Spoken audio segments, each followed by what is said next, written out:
Welcome to the Podcasters Lounge. I hope you're ready to lounge, chill. It's Sunday night. This is a special Podcasters Lounge live stream. Normally we stream on the first Wednesday of the month in the evening, and we have usually have some other people on here with me. But if you're here, let me know that you're here in the chat. Say hello. If it's your first time here, please tell us, obviously, your name and also tell us the name of your show, your podcast, so we can check it out if we haven't checked it out yet. But it's a Sunday evening, 6 p.m. here in Mountain Time, and I'm just chilling. I got a bunch of little small stuff to talk about, so welcome, everybody.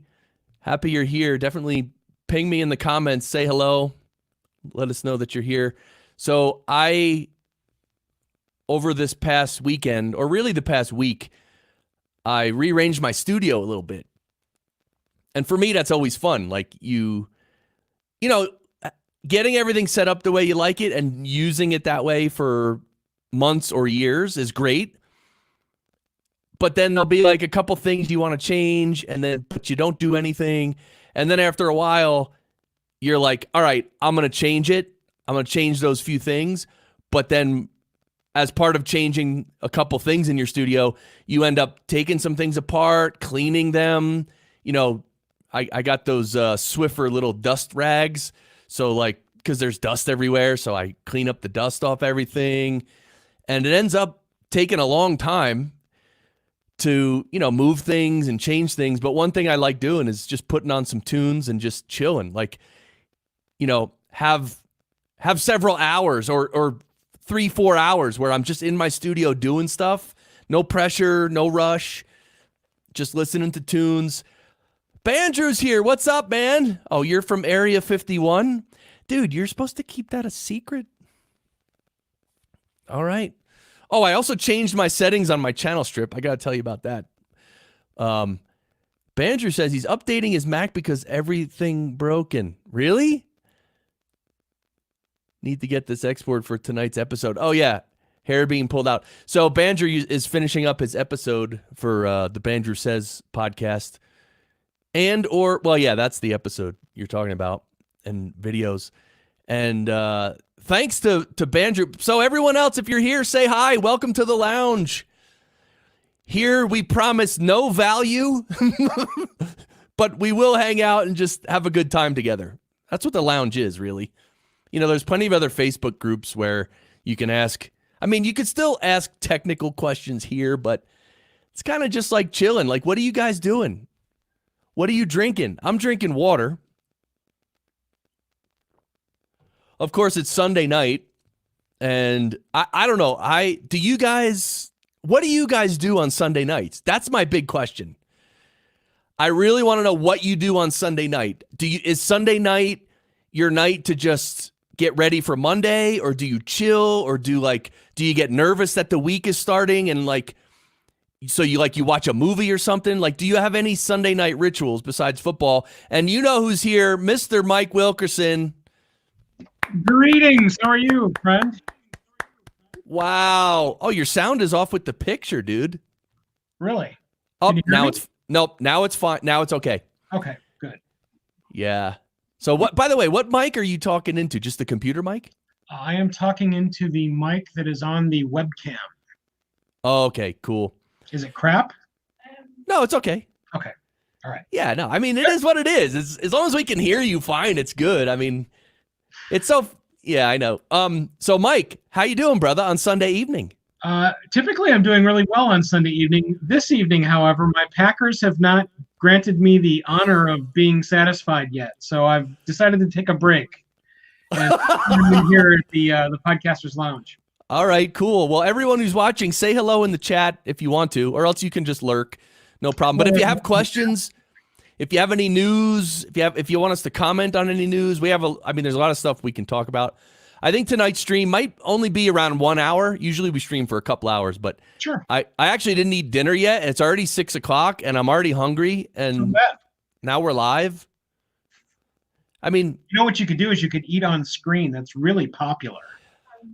it's so fun. By the way, that's one of the most annoying things as your face is depicting. But I actually, one of my favorite streamers, his name is Mitch Ray. He streams about crypto. And last night, he had a friend over his house and he wasn't planning on streaming, but he just started streaming and his friend was there.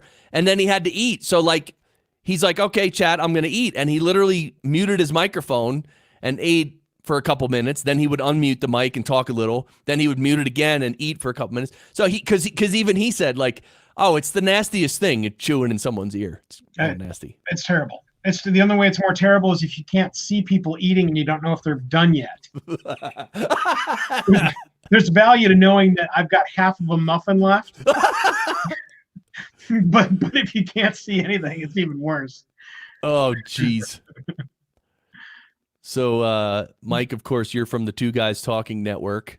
Correct. You do a bunch of podcast shows, and we do. We just had a really great meetup yesterday. I was really afraid that the weather was going, or the threat of weather was going to kill our yesterday's meetup, but it was very, very good. Steve Stewart and I provided a new wave of podcasters in the St. Louis area with some wonderful details and information about how to launch your podcast.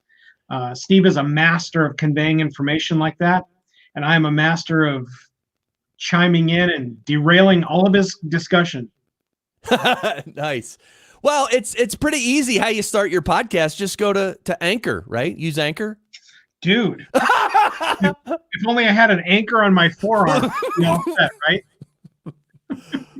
Yeah, and by the way, Anchor is, well, it is what it is. It's not complete trash, but yeah, I think it gets the job done. I as much as I want to rail on it and I don't care for it, the interface is very straightforward. It's very easy to use, and I do know lots of what I would consider major league podcasters that are using it to propel business. And so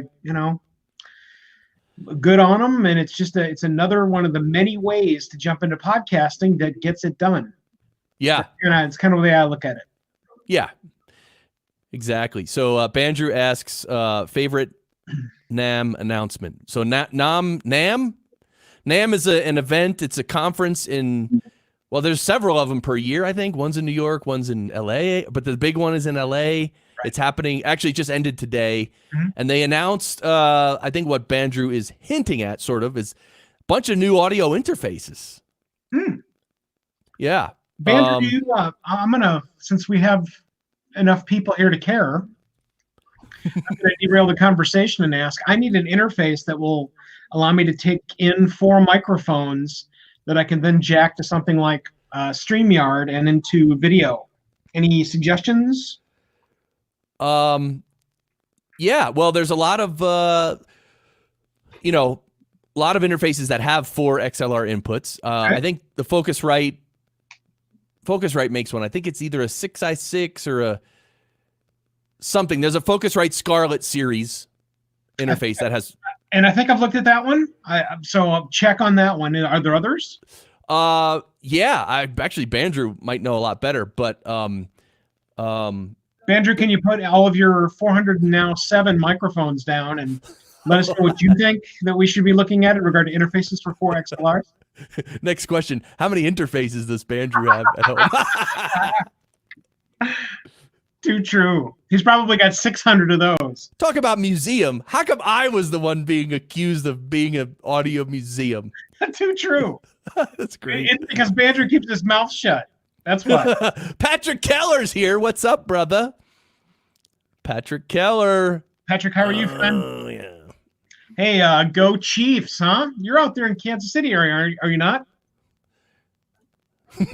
Did we talk about this last time? Where's everybody from? And I was like way off. All right. The new interfaces. There is an SSL interface now that has like a couple mic inputs. It's supposed to be around $300. Yeah. There's hold on, because I'm trying to go to Bandrew's Twitter because I know he posted about it. He kept when he kept seeing the new interfaces announced at NAMM, he would tweet about it like, "Oh my God, now I'm gonna have to do this one, review this piece of gear." Bandrew doesn't look like he's old enough to have been in NAMM. Oh, jeez. Yeah, Universal Audio, they have now this Luna recording system, which is like a DAW. It's actually pretty crazy. It's a DAW, but it's only for Universal Audio. I think you have to have a Universal Audio interface and plugins to use it. I think it's all. It might all be in their ecosystem. I want to jack my mics in and then put it where I want rather than having to follow some dictum. I'm not real big on that. Well, it's not it's a DAW, and you would use the Universal Audio plugins, and then the hardware, Universal Audio hardware interfaces with the DAW. But I don't know if you can use their new DAW, the Luna system thing, with other hardware and other plugins. I would think you could, but there's also this Apogee Symphony. That's a new audio interface that was announced. Then you got this new Audient. It's a tiny one. This is it might only be like 2 XLR inputs or 1. No, it looks like 2. Then you got the SSL, the new SSL 2. It's called SSL 2, which is 2 in and out. So yeah, so Universal Audio, I'm sure, makes an interface with 4 inputs for you, Mike Wilkerson, from the Two Guys Talking Network. I know. Well, there's the MixPre 6, dude. Hello. You'd mentioned the MixPres before, and I'm totally agnostic and almost uneducated in regard to audio interfaces. Right now, I'm using the H6, which I absolutely love, and it sounds wonderful. But I want to have something that's dedicated, that sits at the station, that I can then jack into and then take wherever I want, anytime I want. Yeah, well, okay. So first of all, the Sound Devices MixPre 6 is a great unit. Has 4 mic inputs. It can record. It's a field recorder. So like, if you take it on site, you don't need a computer. You just record on the unit. The MixPre 6 is, I have one. That's what I use. The mic pre's are great. Is that what you're using right now? Oh, yeah. Yeah. It's my normal interface, and it's great because you could take it on site. If you're going to take it on site or do it. Walk into the bathroom with it real quick. We'll watch. Oh, jeez. Wait, hold on. I'm looking at, it's hard to host these shows. $49, really? Oh, that's 8-track. Get it, 8-track? Ha. Oh. No, the MixPre 6 is $900, I think. Okay. MixPre 6, 8-track, multi-track, 32-bit field recorder. So yeah, and Facebook user, who are you? Please allow Facebook to show your name. Andrew Gelinas here. Oh my God, this is getting nutty. So 76 dB of gain on the MixPre 6. And actually, you can get 20 more dB of gain. I'm not kidding. So you can get a total of 96 dB of gain. It's insanity. Yeah, that'll go great with all of my dynamic mics. Yeah, the Rodecaster Pro, as Banjo says, is another option. That has 4 mic inputs. I want small. Yeah. The pre 6 looks like it's the size I want. Oh, it's really small. Banjo says Universal Audio has the Apollo 4X, which has 4 XLR inputs. It's a Thunderbolt 3 device, though, and only plays nicely with Mac. Yeah, nope.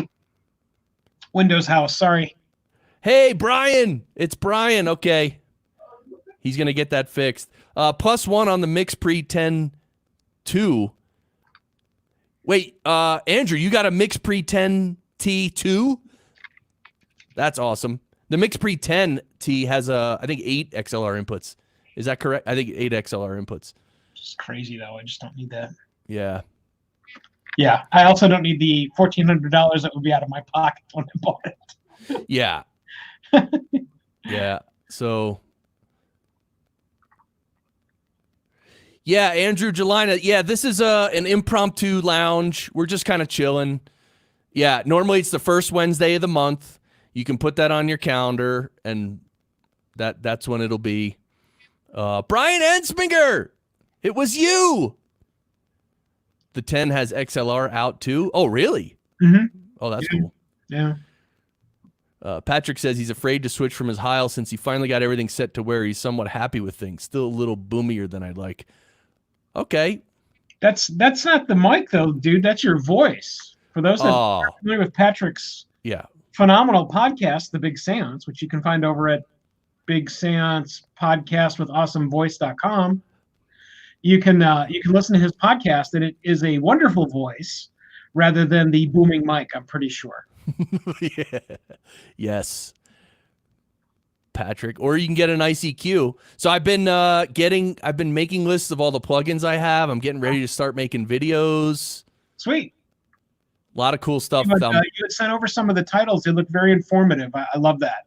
The being able to digest content that is instantly educational is big giant check marks on my box. I have spent way too much time on YouTube diving down rabbit holes of stuff that I probably don't have any need to learn, but I've now learned. Feels like I'm jacking into the Matrix and learning I'm gonna learn Kung Fu. What's up, Gary? Welcome, brother.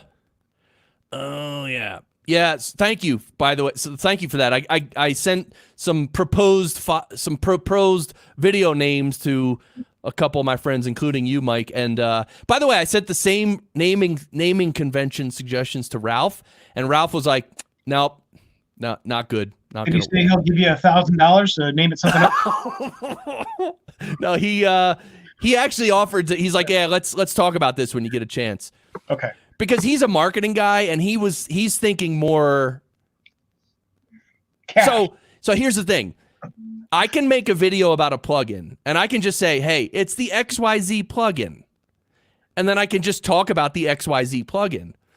His point was thinking about who's going to watch it. Is it a podcast editor who's going to watch it, or a producer, or a regular podcaster? So maybe you could say, podcast editing with the XYZ plugin. Podcast with the XYZ plugin, yeah. So I don't disagree with that. The neat part is, though, that you can make whatever you want. If you don't see the traffic you want, you alter the title. It's not the alteration ability of what's going on inside of YouTube as of, 2-3 weeks ago. It's pretty exciting because now you can actually go in and edit the content without having to re-upload anything. Totally. Yes, Brian Ensminger, the Sheps Omni channel. That's a great one. By the way, I have a new. Oh, Brian, Brian, you said you were going to check out that new plugin Aquamarine that I found. I've actually messed with it a lot more, and wow, that's all I got to say, Mike Wilkerson. Wow.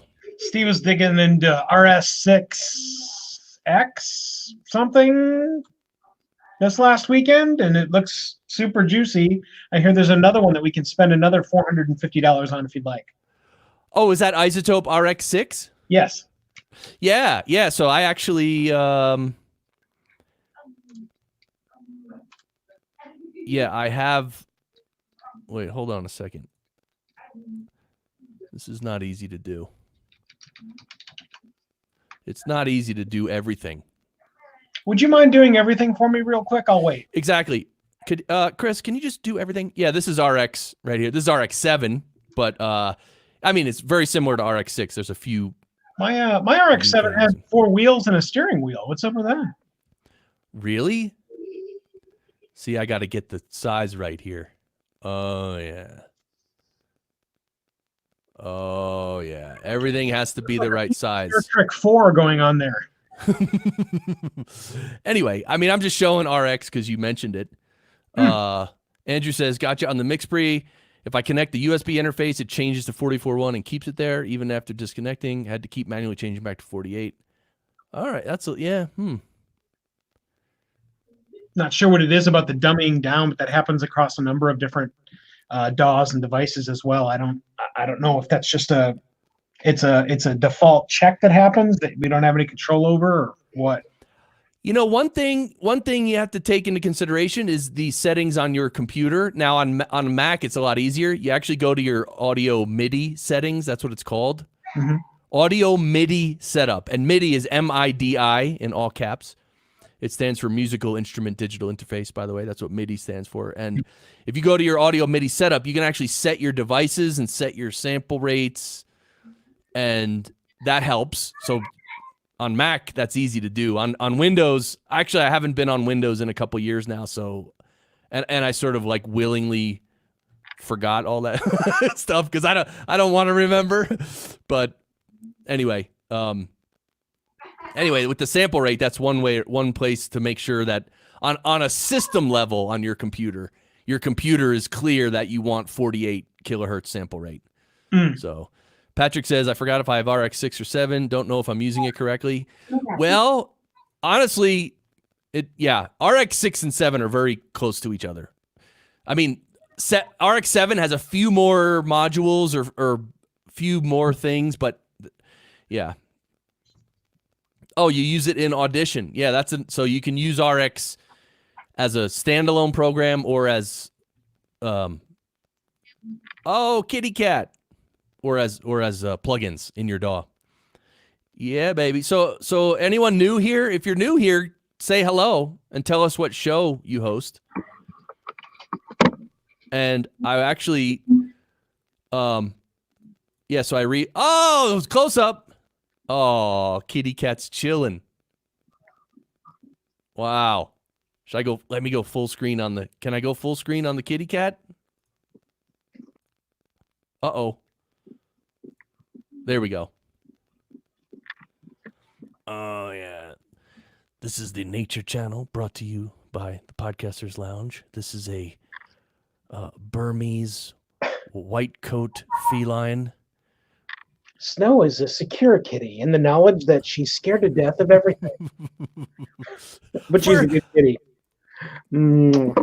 Oh, she swatted you and the camera. That was great. And we have a first-time user here. Viewer? First P Lounge. Yes. So welcome. And by the way, P Lounge. Who started that one? Mr. Facebook user or Mrs. Facebook user or Miss Facebook user. Please give Facebook the permission to show your name, and then we'll know who you are. Or else just tell us who you are in the comments. You can also get permission to send the $1,000 check directly to Chris Curran. Wow. Oh, Andrew says next thing you record, even if standalone with the MixPre not connected USB, it will be 44.1. Oh, really? Huh. Yeah. By the way, speaking of the MixPre 6 and what Andrew's talking about, did you do the firmware update? It's Sean Kelly. Anyway, that's my question, Andrew. The MixPres, they came out with a firmware update like a week or 2 weeks ago, and I haven't updated yet. Sean Kelly, what's up, dude? Word. All right. So Patrick says it's Sean Kelly. All right. Well, there we go. So welcome to the lounge. We're just chilling. What do you guys? I asked before, no one answered me, but do you got? Because I'm curious. I'm really curious about this. Do you have on Sunday evenings? Do you normally do the same things every week, every Sunday evening? No. It's always different. Yes. Okay. Because so here's the thing. When I used to, back when I was, I was probably in my late 20s, and I just was working a regular job, like a 9-to-5 kind of job. And I don't know what it was. And then I was playing in bands at the time too. And Sunday night. Band? What? What did you play in a band? Drums. Really? Yeah, I'm a drummer. Cool. Yeah. And so like Sunday night would roll around, and it was like, I almost would get depressed that I had to go to work the next day. Cause like even back then I used to party a little, and like, you can't really party on Sunday night. Cause you got to go to work Monday morning and be of some use to the world. So anyway, Sunday nights were like always like a little, I'd just be home. And is that you feeding back, Mike? Is it feeding back now? Feeding back? Yeah. Really? Here, I'll mute my microphone while you're talking. Go ahead. Oh, yeah. And so, it stopped. And so anyway, Sunday night would roll around, and I just would almost sort of get depressed, but not depressed, but just like you kind of want to do something, but then you're like, oh, I got to go to work. And anyway, so I thought Sunday nights would be cool to stream the lounge because, we can all be here and have fun. And so anyway, the other thing I wanted to ask you all, each of you, is what's the next advancement for you and your podcast? Like, obviously, are you going to get a new microphone? Are you going to get a new interface? Or are you going to start a different type of marketing? Are you going to start making different content to support the marketing of your show? Like, what is next for you? What's the next phase of you growing your podcast? I'm curious. What about you, Mike? I'm looking forward to digging into more doctors that want to have their podcast. We just launched a pediatric sports medicine podcast, and not only is it incredibly popular, I love that the doctor's ready to go and do something. There's nothing more frustrating than getting involved with podcasters that really, really want to make a podcast and really, really can't get off their ass to do something. And so, especially with a full recording studio available, finding people that will come in and take advantage of not only the facilities that are available, but then act. You'd be surprised how incredibly rare that is, especially when you're waiting for people to pay you money for the services you're providing.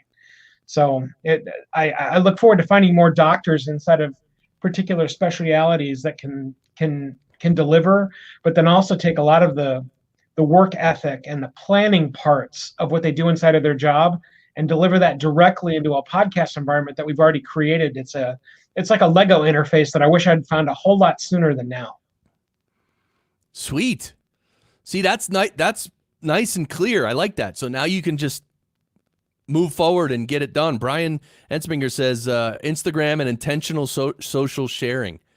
That's cool. So Instagram, Brian, what are you going to do on Instagram? One thing I never do is, I just post a static picture on Instagram every now and then, but there's like stories, there's live, like I don't even know what there is. Whatever. But so Brian, what's Sean Kelly, he gave Facebook permission. Now we see his name and his picture. Oh my God. Okay. He says new show to help get engineering services off the ground. Oh, all right. Cool, Sean. Well, that's cool. What do you have? I'm curious what you have in mind for that. And Sean, is that your own engineering services? I'm not familiar with Sean. Well, Sean Kelly is a graduate of podcast engineering school. Oh, cool. Great. So he should have some special little check mark next to his name. I don't know what, or a badge. Check mark. We need some sort of a check mark. By the way, I'm surprised any of you who've heard my microphone before, did you notice that on my channel strip, I changed my compressor settings from RMS to peak compression and from feed forward to feedback? So did you all hear the difference on my compressor? Oh, God. I didn't really get to devastatingly different. My God. And I don't know. Now that my compressor's right here in front of me, just to my left, I can actually see it. I can see how much gain reduction. I can tweak the settings. So my plan is, it'll probably take about an hour.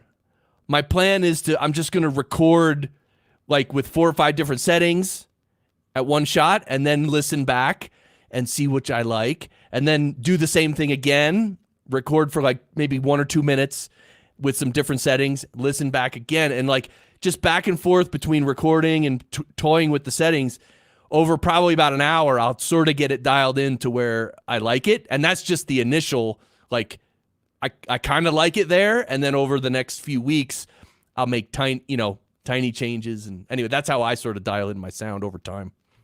Yeah, Patrick will remember a studio I had. It was the third retail studio that I had. It was built inside of a building that was built in 1893. And so the electricity was, to be kind, variable inside the building. Oh. And so depending on the day, depending on the traffic, depending on the weather, depending on the moisture and humidity inside of the building, I could just bet that something would be different. And having anything that was common or regular was very, very difficult inside that environment. Interesting. Yeah, that is rough. Patrick says he wants to increase his rate of putting out episodes. So Patrick, what rate are you putting them out now, and what rate do you want to hit? And Andrew Jelina says Sunday, watch Ray Donovan and Shameless. Every Sunday? I don't know who those people are. Ray Donovan, I don't know who that is. Ray Donovan is a show on Showtime. I think Shameless is also on Showtime. Oh. Patrick says that's a straight up awesome building, though. Tell me about it. I have researched into buying that building, and it's just monumentally overpriced because they're waiting for the local university to pick up the property. And so it's not only would I ruin myself, we would I'd be consumed by all the ghosts that live inside the building. Oh wait, Patrick's got the podcast for it. Oh yeah, that's right, Patrick. You got to bring all your mics there. I wanted to quickly bring up all the hubbub over the last week or so. Where is it here? By the way, this is Pod News. Of course, James Cridland provides this newsletter and daily podcast. So if you don't check this out, you might like to. The whole big thing, people are saying there was an article that said Spotify is bigger than Apple. Yeah, Spotify is now the number one podcasting platform, beating Apple, which actually, well, see, there's so many different ways you can argue it, but it's so funny that in the podcasting space, like, I don't know, I guess it's every space. Does every topic under the sun have to have lots of drama and lots of people arguing about things and lots of dissenting opinions? Is that how it has to be? Is that life? It unfortunately is. I would focus specifically inside the podcasting environment where could there just be a lounge where we come in and we talk about things? That'd be awesome. Oh wait, we can't do that. Yeah, because then fake news media claims Spotify is number one for podcasts, kind of, and it's like that's the other thing too, is that nobody can go and start talking to clients about who actually is first inside the podcast space. This came up inside of our meetup recently, where I mentioned that recently, according to several studies, that Spotify had become number one inside the listing of podcasts. And obviously, I then inserted the word asterisk after my comment, because what does that actually mean? Where is the actual scale that we can look at and, hey, look, Spotify is on top of where Apple Podcast is and has been for 15 years. And that's what I don't see inside of any of the research or the information that's available. And that's when the information starts to get dangerous, because now it's a claim rather than an actual research project. Got it.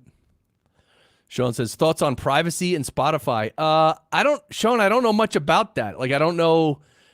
I mean, as far as like all these platforms that you allow your show to be on, I mean, they can put ads before or after your show. They can really do anything they want, except maybe put an ad in the middle of your show. I don't think any of them do that. But privacy. Oh, I think privacy, what you're talking about is that, that whole, I'm trying to remember now because, let me go back to this. No, like, of course I saw Todd Cochran respond to someone's post because I think, is it Spotify or is it another big app or directory that they're trying to, like, you know how, I'm sorry, I'm all over the place. You know how in podcasting, the coolest thing is that you can subscribe to a feed and you just pull down the episode and listen and no one knows who you are. I mean, there might be some IP address, but there's no name, there's no, like, your information's not being right. It doesn't flesh out the avatar of the person that is downloading the episode. Correct. Right. And that way it's very much anonymous. Like, you can listen to anything and so, but the thing that these marketing people don't like is that as a podcaster, let's say for my show, I have no idea who my listeners are. Like for the podcast engineering show, I don't know. And I don't really need to know, because my whole thing is I'm putting out good stuff and I'm building my businesses up, and it's just going to take time, and I'm going to keep going and I'm going to do it. But these big firms, they want the they want to get people on an email list and they want to pummel them with marketing material. And so now I think some of them are trying to get more info from the listeners, and Todd Cochran piped up and was like, look, you people don't understand. The beauty of podcasting is that it is sort of anonymous, and that it's not just another media channel where you're going to get killed with spam promotion. And people are just like, well, some people were like, well, if that's their prerogative and all this. And it's like, I don't know. Mike Wilkerson, clear it up for us, brother. I kind of look at it this way. The faster people want to bathe themselves in the statistics of their podcast, I think they're diluting themselves. The concept of podcasting has always been the same from the start. And that concept is that library is king. Doesn't make any difference how many people you have. If you have no library, or if you have a library that's full of nothing that nobody listens to, you're going to know that pretty quickly, mostly because hopefully someone like you or I or someone in the podcast sphere will help people understand that the podcast you are putting out, I'm looking for the value statement and I don't actually see anything. What is your goal? And if the goal is to sit at a microphone once a week and blather and hit publish, well, checkbox, and that person is satisfied. Does it matter how many people listen to that podcast? No. Does it matter how many people that person is trying to throw into a cone of monetization, or I must grab them to become a business lead inside of my business? No, it doesn't. And I think one of the things, and I don't know if the prickly pear factor is what kind of evades Todd's argument sometimes, but the whole thing about podcasting is that there's something for anybody. If you're the podcaster and all you want to do is publish a podcast because you like to talk into a microphone, checkbox, it's done. If you want to do something else that has some of those marketing prongs on it, you can do all of that also inside of podcasting. But you can't ever assume that everything that X person wants needs to be done inside of podcasting, because that's not how it works. Right. Yeah. So for years, the deal was the podcasters would have to encourage their listeners to sign up for their email list. That's it. Then, and if that was the goal, if Right. the goal was to have on my email list, I have 735 people that instantly know that my show is available. Okay, I totally get that. What does that do for somebody, though? If you're working with a company that wants to market a product, that's cool. But now let's learn about who the people are that are listening or not. The Two Guys Talking Poker podcast was probably a perfect sample. We got Pinnacle Entertainment involved because the people, about 4,500 a week, that were listening to that podcast, they listened to that podcast not because they were talking about knitting, not because they talked about the best seances on planet Earth, but because they were talking about poker. And so all of the people that listen to that podcast are instant sales for anybody inside of the breadth of poker. And that's why the Heartland Poker Tour bought into that program. It's because there's reason to buy into the program, because the audience is an instant potential attendee at any of their conventions. That's the get there. But you have to put all those things together. And if you just want to make a podcast about poker and how hands work, or the news of poker, or the stories of poker, that was the brilliance of Two Guys Talking Poker, frankly. Well, then that's what you do, and that's what you publish. But that doesn't mean you have to meet anyone else's expectations about what needs to be delivered with it. Yeah.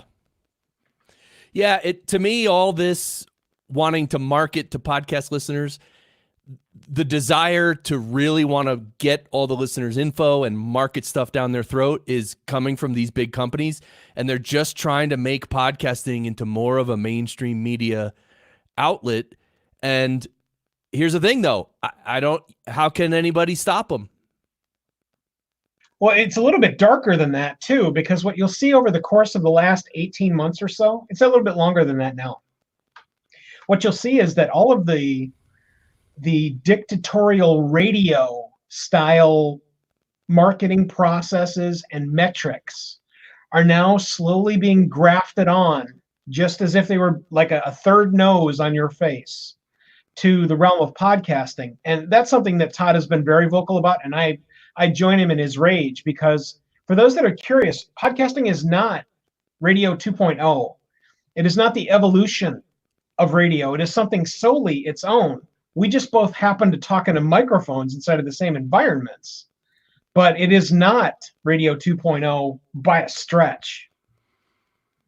Yeah, it's almost like podcasting is almost bigger because there's more opportunity and more possibility, and the radio type model fits. It's like a sliver in the podcasting space, and it really is. Yeah. It's also become a mechanism inside of the radio perspective.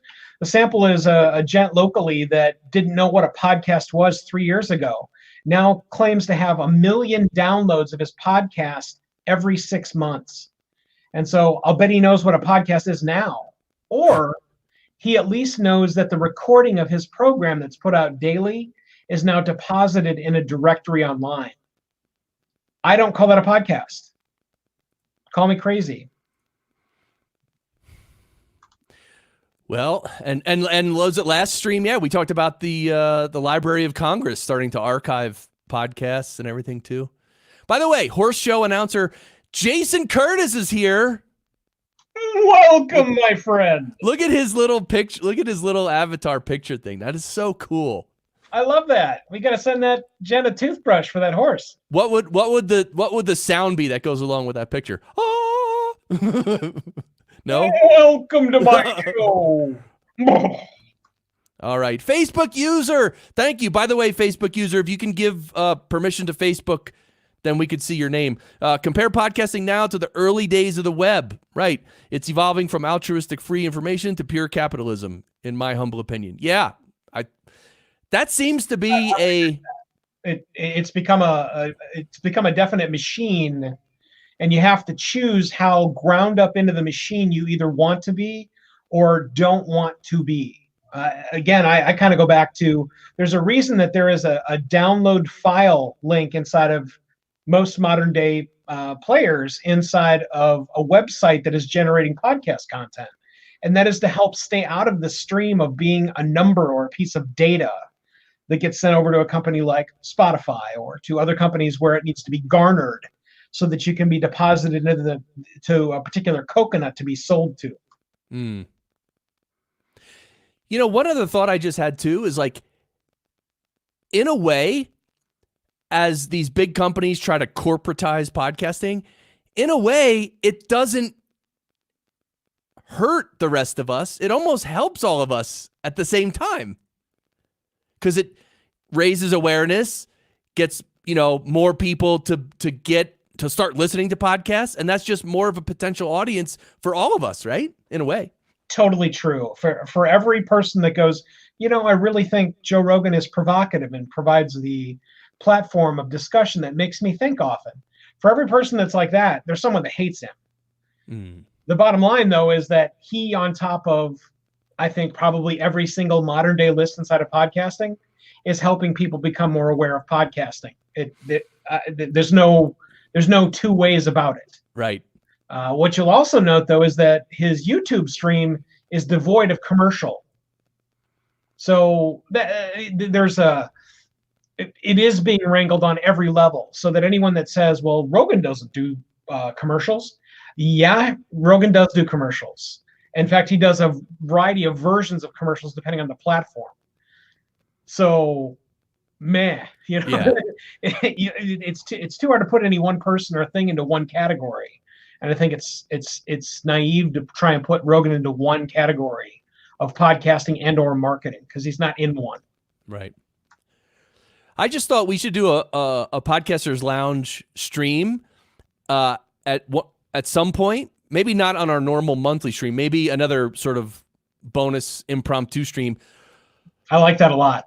Maybe we should focus on marketing. Like, we can have members of the Podcasters Lounge tell us their show, and we could check out their website and look at their show, and then maybe we'll get someone who knows marketing, like Ralph M. Rivera. Yeah, I love all that. I think also getting a variety of people in the marketing space would be good too, because, and this isn't pointed at Ralph at all, but one person's marketing gold is someone else's marketing bane. And making sure that you've got a series of different perspectives that are inside the cone of potential knowledge to help guide a program. Super important, but often missing inside of just about every marketing podcast there is, where they'll tell you that something is or isn't going to work. Again, especially inside of something as fluid as podcasting, I think that's super dangerous. Right. So everyone who's watching right now, all 9 of you, we're almost into double digits, but if you could put in the chat, what is your marketing kryptonite? Like, what is your marketing Achilles heel? Like, what is the one thing about marketing that you just hate or can't stand or just annoys the crap out of you? I'm curious.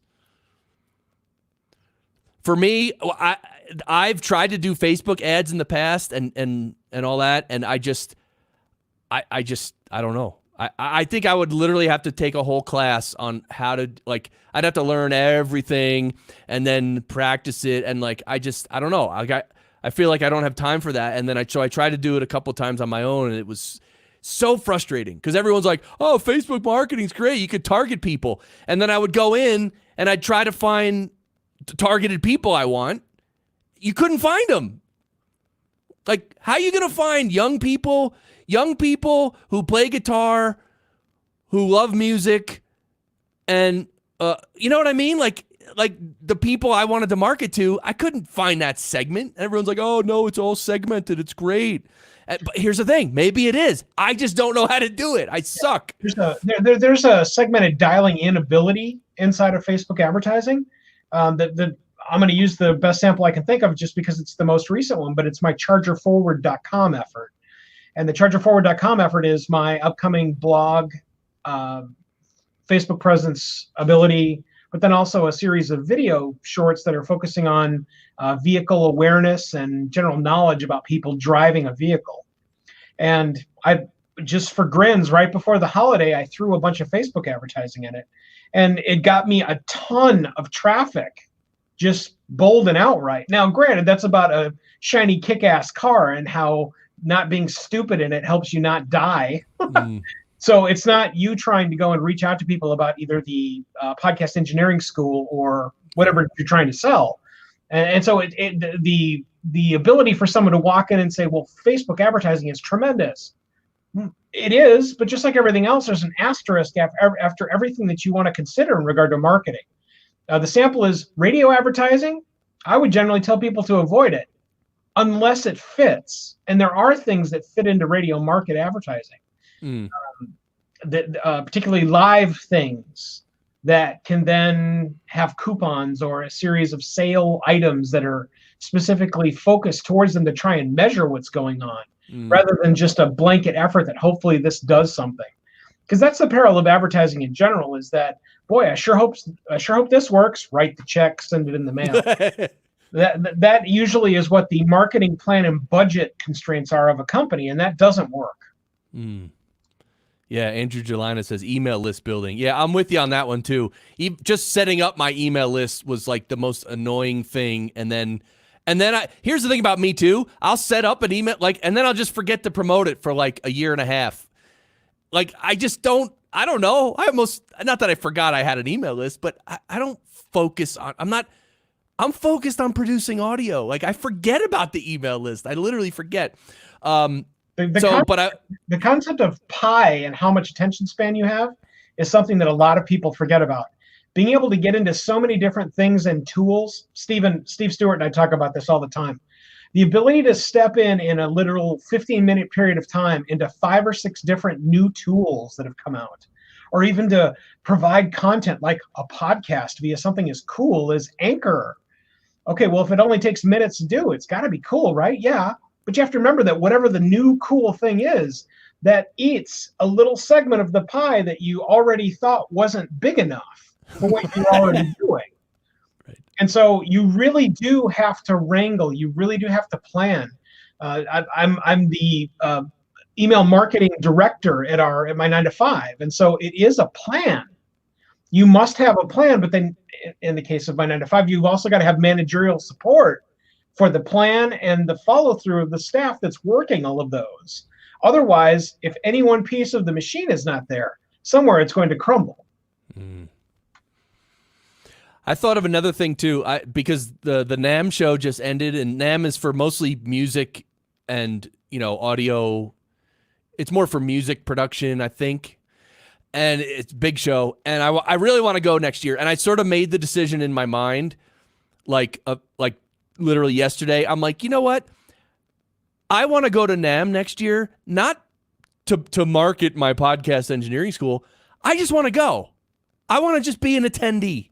You'll have to. One of the huge things about conventions, just about every tech reviewer podcast or YouTuber has said, man, I'm going to CES because it's going to be so cool.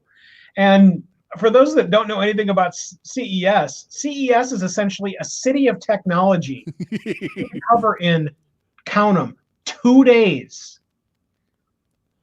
Yeah. So yes, you can. There's even a series of literature that you can go and study and find the things that you want to go and see, but you then have to walk to all of them across the span of a convention.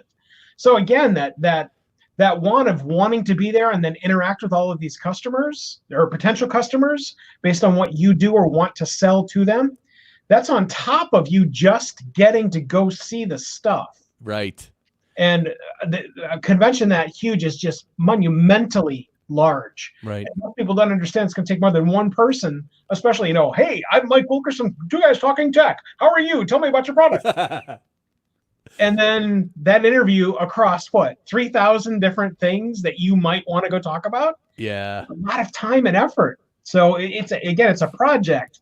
It's not just I think I'm going to go capture some live video. Totally. So my question for everyone who's watching right now, if I could give you, I don't know, how much does it cost to go to a convention, stay in a hotel? Let's say $2,000. $2,500. $2,500. If I was able, so for each of you watching right now, if I was able to give you $2,500 and I said, pick whatever conference you want to attend in 2020 and do it. Here's $2,500. Go do it. Which conference would you attend? Type it in the chat. I want to know. Mine for next podcast engineering conference that's hosted by Chris Curran. Oh, it's awesome! But it's the podcast editors conference. Actually, that's the one that Steve Stewart is hosting. So yeah, tell me which event you'd like to go to. What's your answer, Mike Wilkerson? I think I would try to make it out to Podcast Movement. It's because there's so many people there, and I'm tired of people telling me why haven't I ever been to one. The way my life is built currently, I have a one-driver household with a bunch of people that need to get driven all over the place, and so it's very difficult to try and make all of the roads meet and not have a problem. I also am just not. I don't take vacations like at all. Mostly because when I take off from my 9 to 5, I'm actually fostering my podcasting efforts. So getting out for a convention, even that's 3 or 4 days, is not something that I have a lot of experience doing. I've done it. The last time I did it was I went to a convention that I totally recommend for everybody. It's called FinCon. And I think the next one is actually also in Orlando, just by total accident. Mm-hmm. And that convention is spectacular, mostly because of the people that run it and their attitude. But that was the world's largest financial blogger and podcaster convention, at which was my 1974 podcast bug, which is a 1974 custom Super Beetle with a recording studio built into the front of it. So it was a great platform, and there was obvious reason for me to be there because I had to monitor my investment. I have a question for you because your Volkswagen Beetle with the podcast studio built into the front of it, I've seen that before, but it was a long time ago. But where was it? Was it at PodFest? No, that was in Orlando at FinCon. That was but I wasn't there. That's not where I saw it. Really? Did you bring it to any other conference? Not that you probably would have been in. I've been at 5 or 6 different home shows with it. Okay. Yeah, no. So was it someone else then? Is there a different person who also does that? Doubtful. Yeah, I was going to say that's doubtful. If there is, I need to contact my IP lawyer because there's a lawsuit coming. Oh, yeah. Paging Gordon Firemark. All right, well, welcome whoever just joined us. Thank you. Say hello in the chat. Actually, I think probably pretty soon we'll end up winding up this stream. We'll just stream for about an hour today. Just kind of a Sunday night chill. Sure. In fact, we could just wrap it up now because, I had, what else did I have to talk about? Well, I'm preparing to make a lot more videos. I wanted to prepare a contest. Mike, tell me what you think about this contest.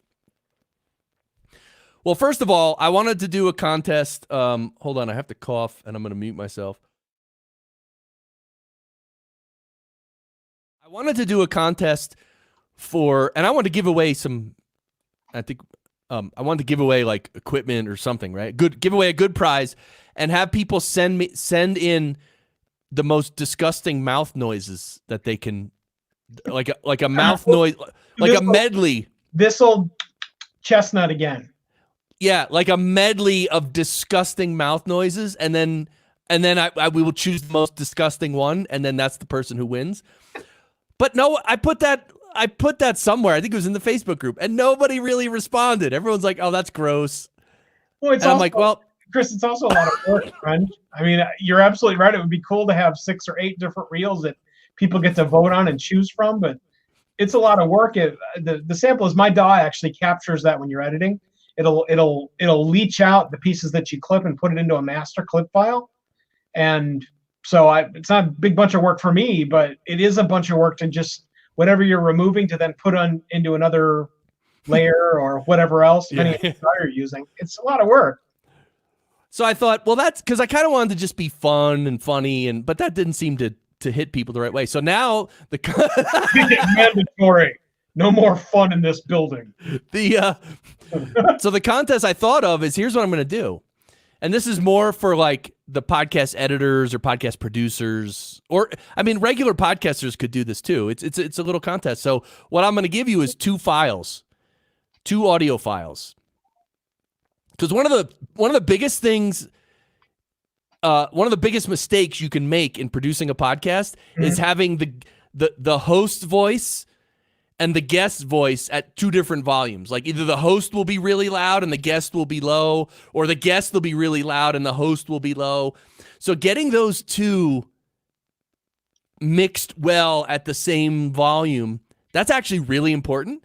So here's what I'm going to do. I'm going to give you 2 tracks, and track A, I'm going to tell you to put the fader at 0.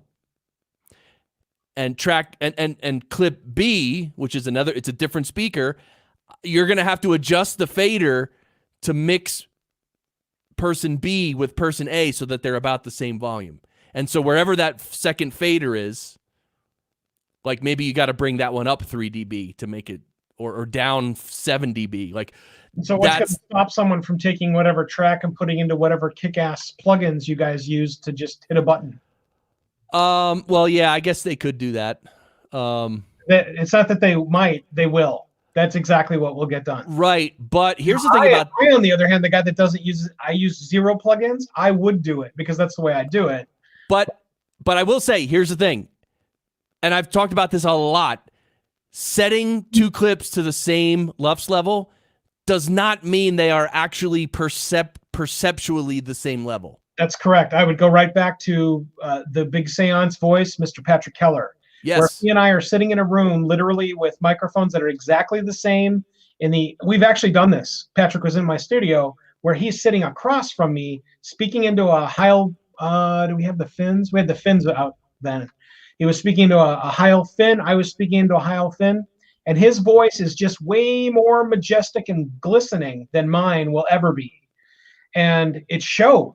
It wasn't anything of any dialer or drifter or setting or flipper, nut hook or switch of anything. Yep. It was just that he and the chemistry set of the microphone was providing a much better sound than mine that was not nearly as loud because my voice does not project like Patrick's does. Right. Yeah. So anyway, I guess people could. Anyway, that's my idea for the contest. I don't know. Maybe that's also a lame idea. I was thinking about doing. I think what you'd end up getting is whomever would do the file would throw it into insert name of Kickass DAW and throw switches and then throw it back to you. I don't. There's no way to not know if they didn't do that because the plugins and all the DAWs, they don't actually mark anything to say that work has been done that someone can go back and look at. So I'll have to pick 2 voices then and make sure that when you set both voices to the same LUFS level that they sound substantially different levels. So might be fun to accidentally / put in your own version of Zencastr Drift so that they're being spoken over at the wrong timestamp. And so you've got to actually move it to fit right. That would be kind of fun. Well, that'd be an editing. Make it like a minefield contest. The audio minefield contest, fix these files and see who does it best. Yeah. That'd be great. Highly subjective. And then we'd have to have a panel of judges. Mm-hmm. And I think Banjo could be on there as well as Mr. Rivera, unless he's counting his cash, and you. And was it Brad? I've forgotten the gent that was with us last time Oh yeah, Brad Hargis. Brad Hargis, right. I think the conglomerate of those people would be able to discern who the best is. Yeah. So anyway, those are some ideas for contest. So anyone else have any questions? This is the lounge. We normally stream on the first Wednesday of the month for a couple hours. This was just a random impromptu Sunday evening chill stream. Hope you're chilling. I like it. For what it's worth, Sunday is way easier for me to try and stretch a schedule someplace. Wednesdays are typically inside of studio with paying people, and so it's difficult to stretch out. Yeah, well, I like Sunday evenings, but the other thing is there are some Sunday evenings when I just want to chill and eat and, go to bed early and all that. I was thinking maybe we can just take some of your meditation time to chat and gab and not let you meditate. Well, now that I meditate, I've actually been doing it for many years, but I just started streaming it, Meditate with Chris. So, all right, well, look. Where can that be found, Chris? meditatewithchris.com. Oh, amazing. Yeah, I just got the URL. And that's like a 20-year plan. What? Does it go there or does it go to GoDaddy? No, it goes there. There's a website. Cool. I actually put up a website. And I have a YouTube channel, and I kind of put everything together, but it's something I'm just starting to, meaning streaming meditations is what I'm starting to do, but and it's not for business, it's not for anything, it's not for podcasting, it's not for anything, but you know what it's going to be is for when I'm like 85 years old and I don't want to podcast anymore, then I could just meditate. All right, well, thank you. Thank you, everyone. Andrew Jelina, Patrick Keller, Sean Kelly, Jason Curtis. Thank you, guys. Thank you all. Brian Ensminger, thank you all for being here, chilling with us. And, of course, thank you, Mike Wilkerson from the Two Guys Talking Network. It's been great, man. Thank you. Pleasure to be here, friend. Anytime you need someone to chat, I'm happy to chat about just about anything. Cool, man. All right, well, take it easy, everybody, and make sure if you're not in the Podcasters Lounge Facebook group, join the Facebook group. But here's the thing, don't promote yourself or you'll be instantly banned. So it's a chill Facebook group. And I did post the rules. And so in the rules, it says no self-promotion, no promoting your show. It even says no asking for guests. Some people have done that, and I was... Hey, Chris, I got a quick question for you. Can you be a guest on my podcast? Are there any lawyers here who want to be a guest on my show? I love coming here to the Podcast Lounge, talk to podcasters. Speaking of talking to podcasters. I just launched my show. No, the best is like, oh, I just launched my show. Can you guys give me feedback on the sound quality? Oh, yeah, right. You can listen to it right over here. Be sure to listen to every single show. Here's the link. I love all of your feedback, no matter if it's good or bad. Yeah. You can be one of my 700,000 downloads. I just started yesterday. Yeah. Does it sound good? Am I doing this right? Can you listen and tell me? Oh. All right. Thank you, Mike. Thanks, everybody. Have a great night. We'll see y'all. Until next time, peace out. Ending.